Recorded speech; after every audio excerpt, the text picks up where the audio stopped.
እንደምንም ማድረን ከዛ ወጣን ሰው ደግሞ የሚያስበኝ እንደ ፍቅረኛሞች ምናምን ወዘተ ነው እሺ ለሰው ነው የምትኖሪው አንቺ ሰው ስላለሽ ነው የምትኖሪው እኮ ካልሆነ ለምን አሁን ሄደን አብረን እንኖር አሁን መኖር አንችልም ለምንድን ነው ማንኖረው ምክንያቱም ንገረኝ እኮ እኔ ምን ችግር አለ የተለያየ ክፍል ነው ያደረን ያለ ነው እኮ ይክሩ ሌላ ነገር እኮ አለም እሺ የተቸገረ ቪዲዮ ከነዳጌ ፈታንጋ ቪዲዮና ራስኒ ቀበዴቲ ዲፌ ኡመታ ድራማ ፊ ዱጋን ሳወሊን ቤከምኔ ኒ ቤክተኒ ኢሼኒስ ማማ ጨቤፊ ሚኪ ጀደሙ ኢሳኒስ ካአካኪኖ ወረጉ ዋሰነ ወልጎዳቲ ጅሩ ነጋ ፊ ጃለሉ ዋቀዩ አላበከ ጀርተኒ ስኒፋ ባየ ኦብለየን ኮመንታ ብሮታ ታዮ ያሸማር ከሆነ ስኒን ጀዳ ሰላም ጤና ይስጥልኝ ውድና የተከበራችሁ የኔ ቤተሰቦች እንዴት ናችሁ ሰላም ናችሁ ወይ እግዚአብሔር ይመስገን በጣም ሰላም ነኝ እናንተ እንዴት ናችሁ ዛሬ እንዳያችሁ ቪዲዮ ምን እንደሚመስል በርግጥ ወንድና ሴት አንድ ቤት መኖር አይቻልም ዘመር ካልሆኑ በስተቀር አይቻልም የትኛው እምነት ላይ ማለት ነውና እማመጨው በለሚኪ ቤቱን ለቃ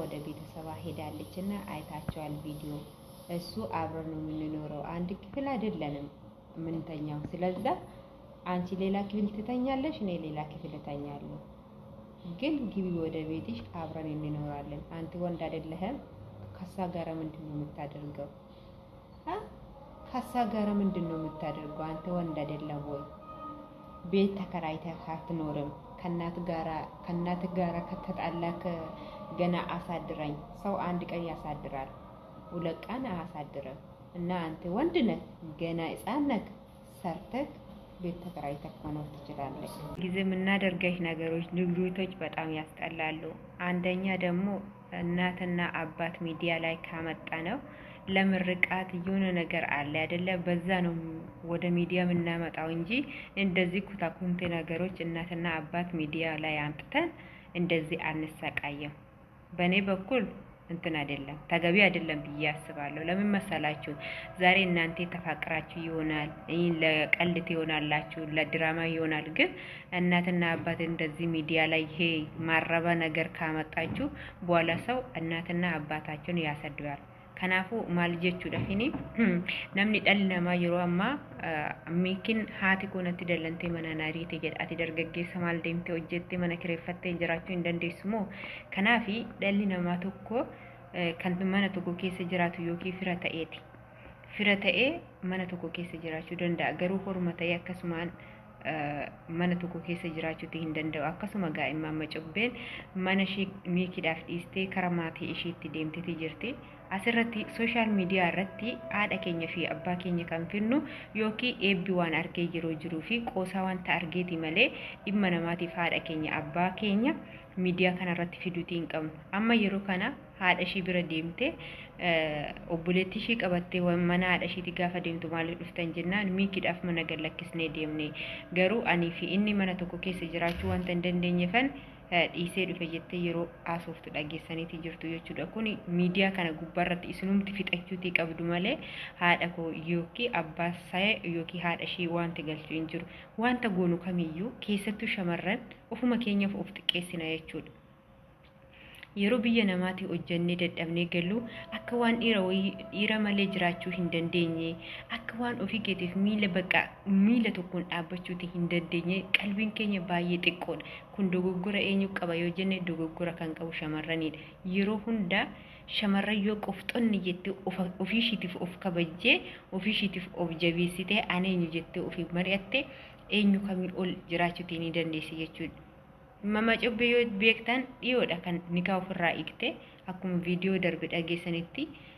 gochoonni ishiin hojjetaatii jirtu namaan gaafa walitti dhuftanii namni sun nama dala yookiin qabeenya miti yookiin waa biraatiin miti garuu yeroo ammaa kana namni nama dala namni itti dhaqu sun nama dalaayi madaa isa kaleessaa madaa inni har'aammoo na fayyisuu danda'ayi namni kun nama akkamitti jennee tasgabboofne eenyuma kamiyyuu haa ta'u shamarran kamiyyuu haa ta'u tokkichaan abbaa manaa hiikanii kan jaalallee biraa utuma amma yeroo baay'ee nan taazaba ijoollee shamarranii jechuudha jaalalleen isaanii wajjin jiraatanii gaafa waanuma xiqqoo irratti wal lolanii yookiin warri dhiira irraa deemanii nama biraa jaalatan bakka xiiqii illikii isa deebisuudhaaf jedhanii kara intaanitti daandii intaan irratti badaatii jiru. Kun immoo dadhabbina isaanii booddee dikaamin kasaanii fi abjuu isaanii abjootan sana bakkaan ga'uu wanta danda'aniif waan kam keessattuu tarkaanfii kam keessattuu ani eenyu jennee of madaaluutii qabna. Eenyudha maaf sammuun nutti kenname?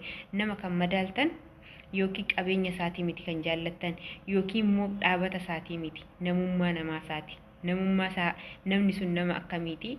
Boroo gaa'ila koo keessa seenee gaa'ila koo naaf eebbisaa wajjin jiraachuutii dandeenya jedhanii kasirriitti amansiifatanidha. Yeroo hunduma keessatti immoo gaa'illi isa har'a itti galanii keessaa ba'an osoo hin taane isa jireenya bara baraa hanga lubbuun kee lafa kanarraa darbutti wajjin hin jiraattudha.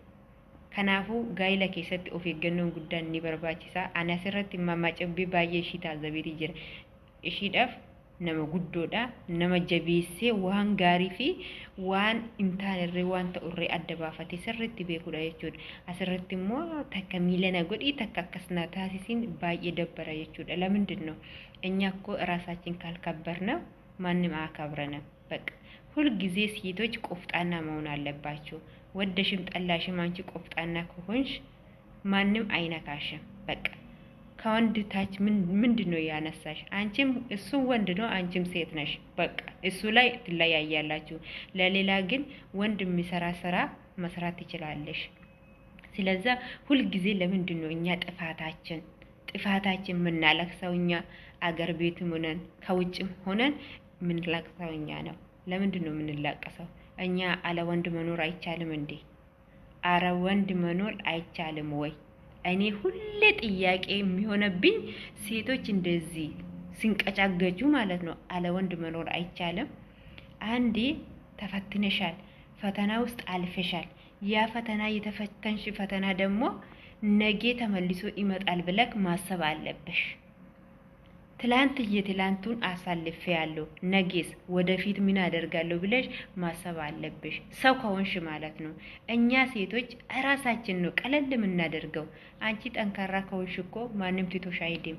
ከአንቺ ጋር ይሞታል እንጂ ማንም ትቶሽ አይሄድም ማለት ነው።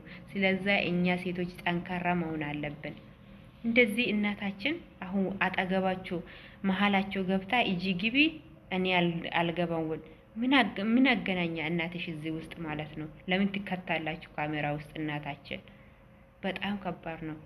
ስለዚህ ምናደርገው ነገሮች ነገ ያሳፍረናል ብለን ማሰብ አለብን። ነገ ሌላ ቀን ነው። ዛሬ ይሄንን ቪዲዮ ትለቃላችሁ፣ ከዛ በኋላ ደግሞ ይቀመጣል። ነገ ልጃችሁ አድጋችሁ ታያለች።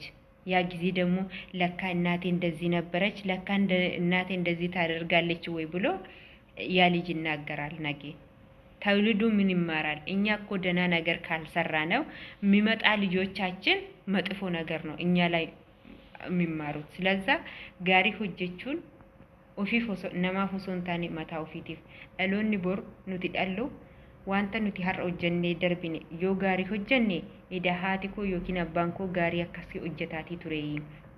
Immoo yoo wanta badaa hojjanne immoo yoo dabarsine miidiyaan kun taa'ituma viidiyoon hojjettee gallakkisu taa'ee nama eega. Gaafa sana daa'imti kee gaafa ergite ida haati koo abbaan koo waan akkasiitu hojjetu ani yoo maalan hojjedha jennee of madaaluutii qabna jechuudha. Kanaafuu waan hojjennu kam keessatti takbaaridha. Siraatan seera qabeessa fi bakka kamitti fudhatama qabuu fi akkamitti akka fudhatama hin qabne akka daa'imaa tokko qalalloof godhanii maraachuun gaarii miti jechuudha. Miidiyaan kan keenya nutti tole jedhanii akkuma barbaadanis yoo garmaaman jireenyi booddee namarraa garmaamti beektanii qormaata sakalee qoramteef har'allee lammatatti kuftee qoramuutis hin barbaachisu. Kana keessa immoo keessattuu shamarran dhaga'uutii qabdu jechuudha. Maaliif taanaan kaleessa qoramtee darbiteera. Namni qoramne hin jiru. Qormaata kee kaleessa qoramte sana immoo dirqama kee ilaal. Imimmaan buustee akka qormaanni sun sitti hin deebine jabaattee hojjechuun kan keeti jechuudha. Kanaaf dhaamsi koo guyyaa har'aa kana fakkaata. Viidiyoo koo yoo jaallattan immoo like, share, subscribe gochuu hin dagatinaa. Warri maamila koo hin taane immoo kottaa maamila kootti dabalamaan isiniin jedha. Jechoota naasa'i kana keessatti immoo yoo dogoggoraa ta'e na uffalchaa guddaa galatooma.